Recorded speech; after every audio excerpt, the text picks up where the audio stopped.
Hello मेरे प्यारे दोस्तों, आज मैं एक बेहतरीन कहानी आपके लिए लेकर आई हूँ। उम्मीद है कि ये वीडियो आपको बेहद पसंद आएगा। आज की ये कहानी एक लड़के के बारे में है जो अपनी गर्लफ्रेंड के साथ बैंक रॉबरी किया करता है, जिस वजह से उसे जल्द ही जेल भी हो जाती है। पर वो अपनी बीमार माँ से बहुत प्यार करता है। लेकिन ये कोई नॉर्मल कहानी नहीं है, ये कहानी आपके होश उड़ा देगी और एंडिंग तो आपको चौंका देगी। अभी भी आपको मेरी बात पर यकीन नहीं है ना? तो चलिए मेरे किए गए दावे का सच जानने के लिए कहानी की शुरुआत करते हैं। कहानी की शुरुआत बैरन नाम के एक लड़के के साथ होती है जो रॉबरी के बाद ढेर सारे कैश के साथ गिरफ्तार हो जाता है। इसके फौरन बाद बैरन को ज्यादा सिक्योरिटी वाली जेल में कैद कर दिया जाता है, जहां वो ओटिस नाम के एक आदमी से मिलता है। जैसे ही वो दोनों बातें करना शुरू करते हैं तो बैरन को पता चलता है कि ओटिस एक सीरियस क्रिमिनल है। उसने कई बार जेल से भागने में कामयाबी हासिल की है। ये सुनते ही बैरन ने ओटिस से कहा कि वो उसकी जेल से भागने में मदद करे और बताया कि कल उसे किसी भी तरह अपने गर्लफ्रेंड से मिलने के लिए जाना होगा, इसलिए उसे जेल से बाहर निकलना होगा। हालांकि ओटिस बैरन से कहता है कि उसे कोई दिलचस्पी नहीं है।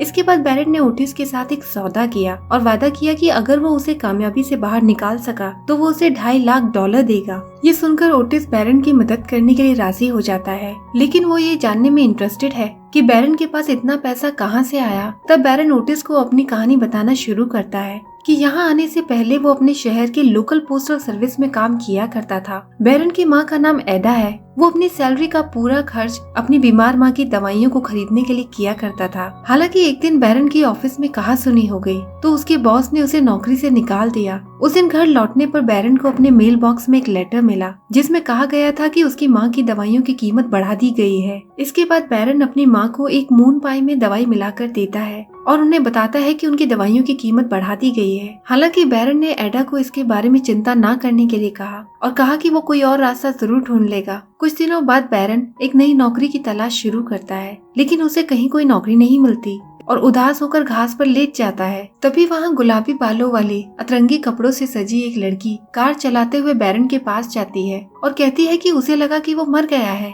बाद में लड़की बैरन से पूछती है कि क्या इस शहर में कुछ मजेदार करने के लिए है। बैरन ने उसे बताया कि यहाँ करने के लिए कुछ भी मजेदार नहीं है। लड़की गाड़ी चलाते हुए वहाँ से चली जाती है, लेकिन बाद में वो पार्क में वापस लौट आती है, जहाँ वो बैरन को अपना फ्रस्ट्रेशन निकालते हुए देखती है। वो बैरन को अपना नाम मार्मलेट बताती है। इसके बाद बैरन ने मार्मलेट को बताया कि यहाँ शहर में करने के लिए कुछ मजेदार चीजें तो हैं। यहाँ एक जगह है जहाँ पर वो वॉक पर जा सकते हैं और एक बहुत अच्छी आइसक्रीम की दुकान है। ये सुनते ही मार्मलेट ने बैरन से रिक्वेस्ट की कि उसे वो अपने साथ शहर घुमाए और वो दोनों मौज मस्ती करने के लिए निकल पड़ते हैं। एक जगह पहुंचकर मार्मलेट ने बैरन को बताया कि उसने अपनी जिंदगी का ज्यादातर वक्त फॉस्टर केयर में ही गुजारा है। वहीं बैरन उसे अपनी माँ की लाइलाज बीमारी के बारे में बताता है। इसके बाद बैरन ने अपनी माँ की बढ़ती हुई दवाइयों की कीमत के बारे में बताया और ये भी बताया कि कंपनी का मालिक अमीर और लालची है। इसके साथ ही मार्मलेट बैरन से कहती है कि अगर सिस्टम उसे फेल करता है तो उसे खुद का सिस्टम बनाना चाहिए। इसके बाद बैरन मार्मलेट को अपने घर ले जाता है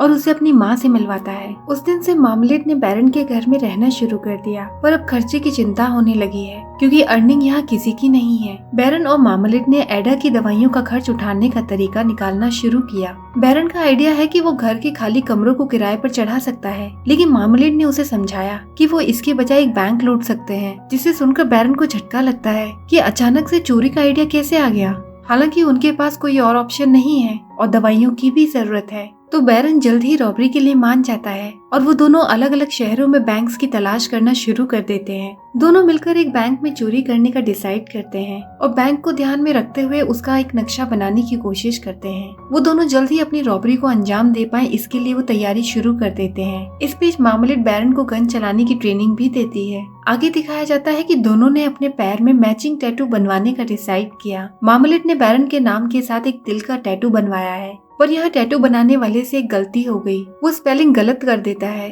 वो टैटू पर मार्मलेट लिखने की बजाय सिर्फ मामा लिख देता है। बैरन को अपना अधूरा टैटू बहुत पसंद आता है और वो उसे ऐसे ही रहने देता है।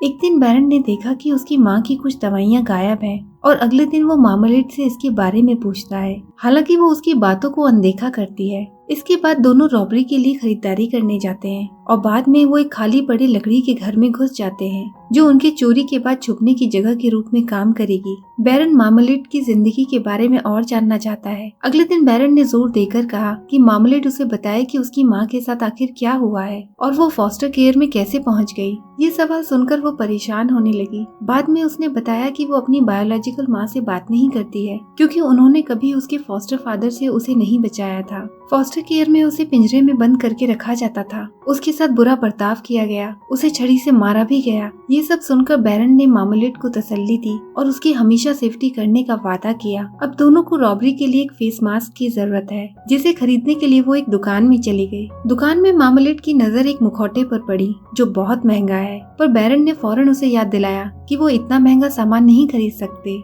हालांकि मार्मलेट ने अपनी गन निकाल ली और बाद में कैशियर को लूटने की कोशिश की, लेकिन वो पैसों की मशीन को खोलने में नाकामयाब रही। खुद को बचाने के लिए उसने कैशियर को मारकर नीचे गिरा दिया और दोनों वहां से भाग निकले।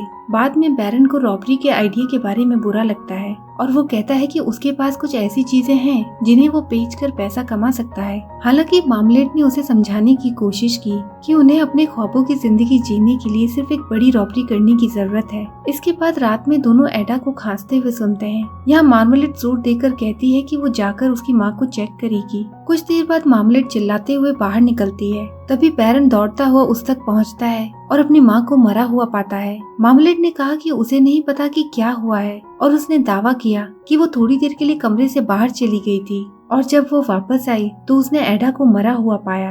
अब सीन यहाँ जेल में शिफ्ट होता है जहाँ ओटिस ने बैरन को उसकी माँ के मरने पर दिलासा देने की कोशिश की और कहा कि उसकी अपनी माँ भी जिंदगी भर बीमार रही है, उसे ये भी नहीं पता कि वो अब जिंदा है भी या नहीं। बैरन उससे पूछता है कि वो अब तक अपनी माँ से मिलने क्यों नहीं गया। ओटिस ने बैरन को बताया कि उसकी माँ किंगस्टन जमैका में अपने बचपन के घर में रहती है और उनके साथ उसका रिश्ता कुछ मुश्किलों भरा है। कुछ ही वक्त बाद उन्हें जेल डाइनिंग हॉल में बुलाया जाता है। खाना खाते वक्त कैदी बैरन को निशाना बनाते हैं, उसका खाना चुरा लिया जाता है और यहाँ तक कि उसका चेहरा उसकी प्लेट में भी डाल दिया जाता है। इसके बाद एक दूसरे कैदी ने बैरन को मारने की कोशिश की, लेकिन ओटिस ने उस कैदी का गला दबा दिया, जिससे डाइनिंग हॉल में फौरन बड़े फसाद के हालात खड़े हो गए। हालातों को संभालने के लिए सिक्योरिटी ने ओटिस को हथकड़ी लगा दी। जैसे ही वो दूसरे कैदियों की नजर से दूर हो जाता है तो यहाँ पता चलता है कि ओटिस खुद एक कैदी नहीं है, बल्कि वो वास्तव में एक अंडरकवर FBI एजेंट है जो मार्मलेट को पकड़ने के लिए यहाँ काम कर रहा है, क्योंकि मार्मलेट को एक सीरियल रॉबर का टैग दिया गया है।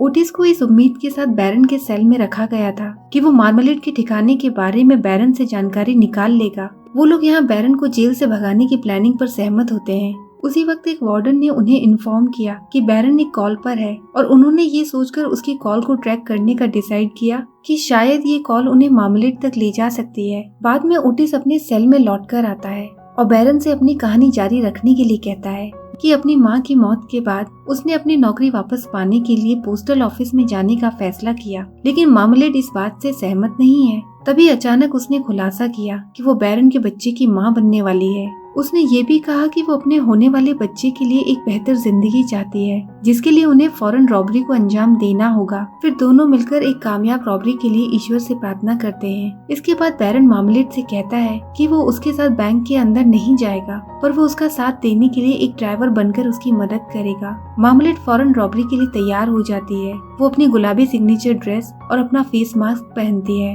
जैसे ही वो लोग बैंक के सामने पहुंचे, बैरन घबराने लगता है, लेकिन मार्मलेट ने उसे शांत करने की पूरी कोशिश की। मार्मलेट रॉबरी के इरादे से बैंक में घुस जाती है, जबकि बैरन ड्राइवर सीट पर बैठा उसका इंतजार करता है और भागने के लिए तैयार रहता है। कुछ वक्त बाद मार्मलेट बैंक से चोरी करके बाहर निकलती है। फिर दोनों अपने सीक्रेट कैबिन की ओर भाग जाते हैं। मार्मलेट पूरे कमरे में पैसों की बौछार करके अपनी कामयाब रॉबरी का जश्न मनाती है। हालांकि इतनी बड़ी रॉबरी को देखते हुए बैरन मार्मलेट से सवाल करता है कि वो बैंक्स के बारे में इतना कैसे जानती है और उन्हें कैसे लूटना है, उसे ये सब कैसे पता है। हालांकि झिझकते हुए मार्मलेट ने बैरन के सामने एक्सेप्ट किया कि उसने अपने अतीत में कई बैंक रॉबरीज की हैं। वो बताती है कि अब तक उसने चोरी से जो भी कमाया वो इतना ज्यादा कभी नहीं था और उसने बैरन से मिलने से पहले ही ये काम छोड़ने की प्लानिंग कर ली थी। पर उसने बैरन के साथ एक नई जिंदगी की शुरुआत करने के लिए एक आखिरी रॉबरी करने का फैसला किया। बैरन निराश होकर कमरे से बाहर चला जाता है, लेकिन बाद में दोनों में सुलह हो जाती है।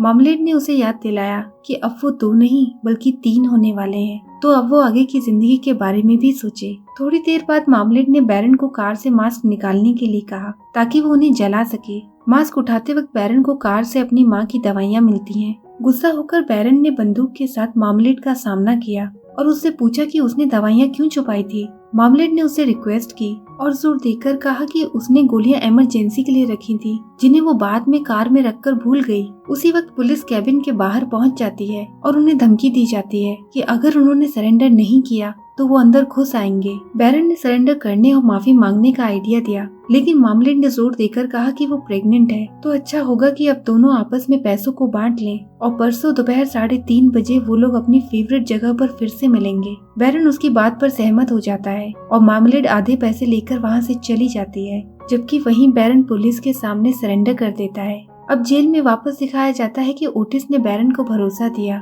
कि वो उसके भागने में मदद जरूर करेगा, लेकिन वो मार्मलेड से मिलने की जगह के बारे में पूछता है। बैरन का कहना है कि ये एक सीक्रेट है, लेकिन वो उसे $2.5 लाख देने का वादा करता है। अगले दिन बैरन को जेल से भगाने की कोशिश को अंजाम दिया जाता है। ओटिस के सेल के पास एक आदमी आता है जो उसे अपने साथ लेकर जाता है। फिर ओटिस एक कपड़े धोने वाले कर्मचारी के भेष में लौटकर वापस आता है। ओटिस बैरन को लॉन्ड्री बास्केट में छुपा देता है और उसे बेडशीट और टॉवल से ढक देता है। धीरे धीरे वो उसे लेकर बाहर की ओर आ जाता है। जब वो मेन डोर पर पहुंचता है तो वहाँ उसे एक गार्ड मिलता है जिसे इस प्लानिंग के बारे में नहीं पता है।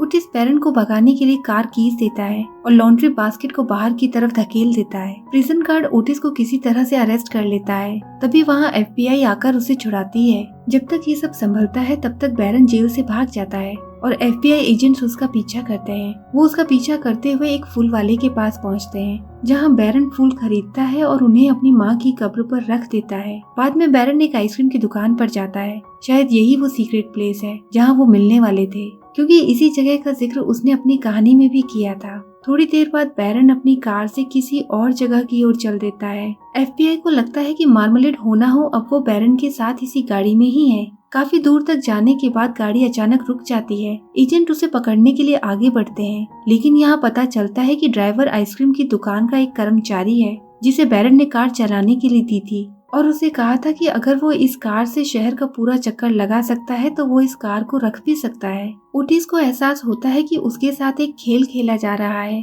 इसके बाद वो बैरन और मार्मलेड को ढूंढ निकालने के ऑर्डर्स देता है। यहाँ पता चलता है कि जब FBI बैरन की कार का पीछा कर रही थी तब वो बाहर खड़ी एक पीली कार में बैठकर आइसक्रीम शॉप से निकल गया था। इसके बाद आगे दिखाया जाता है कि बैरन कैबिन में जाता है, जहां वो चिमनी में छिपाए गए पैसों से भरे बैग को बाहर निकालता है। उसके पास न्यूज़पेपर की कुछ कटिंग्स भी हैं, जिससे पता चलता है कि वो जानता था कि ओटिस शुरू से ही एक अंडरकवर एजेंट है। इस बीच ओटिस को पता चलता है कि बैरन जिस कब्र पर गया था वो एडा की है ही नहीं और उसे बैरन के पैर पर बने एक टैटू की याद दिलाते हुए मार्मलेड का एक जार मिलता है। ओटिस बैंक की CCTV फुटेज की तस्वीरें मंगवाता है, जिससे उसे पता चलता है कि बैरन उतना बेवकूफ नहीं है जितना कि वो उसे समझ रहा था। उसे तस्वीरों को गौर से देखने पर पता चलता है कि रॉबर के पैर पर भी वही टैटू है जो बैरन के पैर पर था। जहां इस बात का खुलासा होता है कि मार्मलेड नाम से कभी कोई था ही नहीं। जितनी भी सिलसिलेवार डकैतियां हुई वो सब बैरन ने ही की थी। वहीं दूसरी तरफ दिखाया जाता है कि बैरन अपने बाल काट लेता है और एक लड़की का भेष बदलकर पुलिस चेक पॉइंट को आसानी से पार कर लेता है और पुलिस को पता भी नहीं चलता। अब बैरन आजाद है। लड़की का भेष बदलना उसके लिए फायदेमंद साबित हुआ। शहर से बाहर निकलकर वो एक फार्मास्यूटिकल स्टोर पर जाता है, जहां वो अपना नाम लैमरैम बताता है और कहता है कि वो यहाँ पेशेंट एडा लैमरैम के लिए प्लियोनेक्सिया का बड़ा ऑर्डर लेने आया है। अगर एडा लैमरैम को उल्टा पढ़ा जाए तो उसे मार्मलेड ही पढ़ा जाएगा। इसका मतलब ये है कि अब तक की कहानी के हर किरदार का नाम नकली है। इस बीच ओटिस और उनकी टीम ने बैरन फार्मास्यूटिकल कंपनी का पता लगाया। बैरन ने जेल से यही कॉल किया था। ये वही कंपनी है जो प्लियोनेक्सिया दवाई बनाती है। यहाँ पहुँचने पर FBI की मुलाकात डॉन फ्रैंकल नाम के एक आदमी से होती है, जो बैरन फार्मास्यूटिकल कंपनी का CEO है। वो FBI का मजाक उड़ाता है कि जिन पैसों की चोरी हुई थी उनका वो अब तक पता नहीं लगा पाए हैं और न ही रॉबर को पकड़ पाए हैं। ये कहकर वो गुस्से में वहाँ से चला जाता है। यहाँ ओटिस को एहसास होता है कि बैरन द CEO शायद वही आदमी है जिसके बारे में बैरन ने जेल में उसे बताया था कि मार्मलेट के फॉस्टर फादर ने उसे कैसे टॉर्चर किया था। ओटिस यहाँ पता लगाता है कि डॉन फ्रैंकल क्या अभी भी फॉस्टर केयर चलाता है। वो अपनी टीम को उसके घर भेजता है जहाँ उन्हें बच्चे कैद मिलते हैं जिन्हें पिंजरे में बंद करके रखा गया है। ये वैसा ही था जैसे बैरन ने मार्मलेट के बारे में बताया था और डॉन फ्रैंकल को इमीडिएटली कस्टडी में ले लिया गया। कुछ वक्त बाद ओटिस को अपनी कार पर एक मून पाई केक मिलता है जो इस बात की ओर इशारा करता है कि वो यहीं कहीं उसके पास ही है।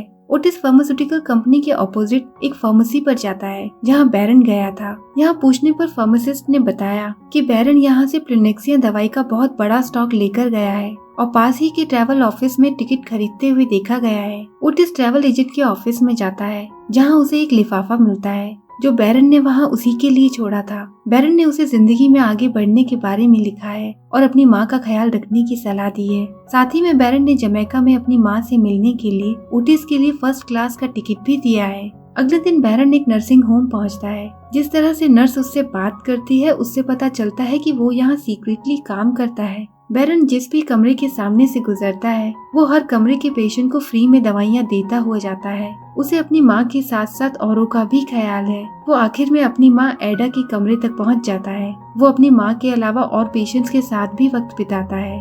वो उन्हें मून पाई खाने के लिए देता है और दोनों सुकून से खिड़की के बाहर देखते हैं। बैरन ने चोरी जरूर की लेकिन वो सब लोगों का अच्छा चाहता है। वो दूसरों का ख्याल भी वैसे ही रखता है जैसे वो अपनी माँ का रखता है। और ये कहानी यही खत्म हो जाती है। इस कहानी के बारे में अपने कमेंट्स हमसे जरूर शेयर कीजिएगा। मिलते हैं आपसे अगले वीडियो में। तब तक अपना और अपनों का ख्याल रखिए। बाय बाय दोस्तों।